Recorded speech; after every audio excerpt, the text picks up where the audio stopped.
Is that the Jade Chamber? Oh?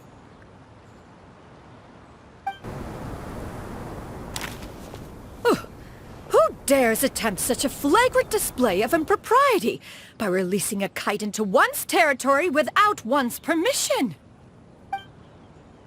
Oh, and to do so by making use of this crude piece of mortal machinery! One simply must know who it is that possesses such impertinence. Continue attaching the strings, everyone. One will be but a moment. Cloud Retainer! Traveler, Paimon, could I trouble you to go after Cloud Retainer? Master's going to be okay, right?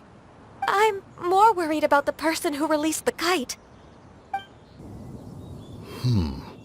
This Fontanian device of mechanical motion is quite curious indeed. Now is hardly an opportune time for your musings. Someone among us was not sufficiently attentive, and now the kite has vanished. Calm yourself. Do you have any recollection of its last location? One believes it drifted in the direction of Mount Outsong. Perhaps it is mere happenstance, but one feels a certain sense of dread at the thought. Your concern is misplaced, surely. Cloud Retainer is either in the city looking after her disciples, or secluded in her abode attending to her research. She will not notice that kite. On the subject of said kite, however, one simply must remark on the genius of its windlass lift technology. One cannot help but surmise that its ingenuity rivals that of Cloud Retainer's creations. Still thy tongue. If Cloud Retainer were to hear you profess such a thing, we can both say farewell to any further use of the Supreme Cuisine Machine. One presumes that this kite belongs to you. Huh? Regard the situation with which we are now confronted. This is all your fault. One's fault. One seems to recall that releasing the kite was no solitary endeavor. Say something, Mountain Shaper.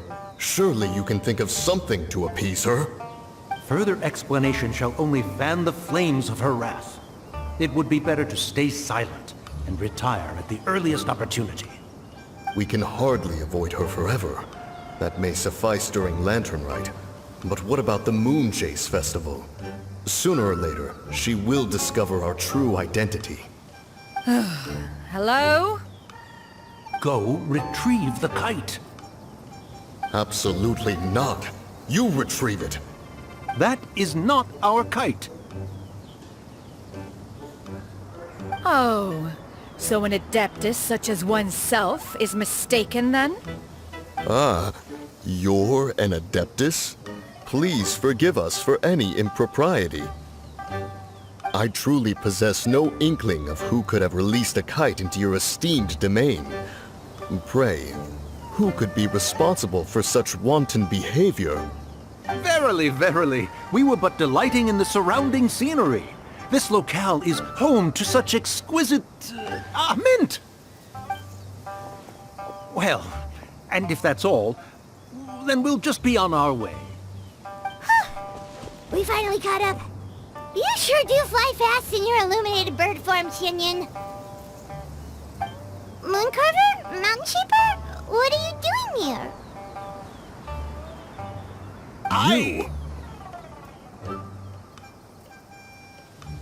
Okay, now Paimon's getting a weird vibe. Did she say something wrong? It is of no consequence.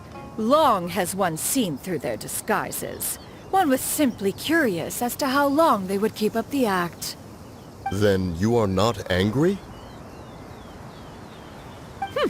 How could one feel anger at the sight of two old friends enjoying themselves? One is also well aware of how enticing these city novelties can be. We were simply consumed by a fit of festive spirit. Seldom do we get the opportunity to partake in the delights of the times. However, we are far from being as adept as you in matters that require a deftness of hand. No worthy kite could be born of our own making. Thus, we could only take the convenient route, so to speak. Your prowess in mechanics is unparalleled, Cloud Retainer. You wield the wind and waves themselves. Your singular talent stands unmatched across the land. Of this, we are well aware. One has guests to attend to. We will have to convene again some other time. Traveler, Paimon, do try to keep up. We're leaving already? All this flying from place to place is wearing Paimon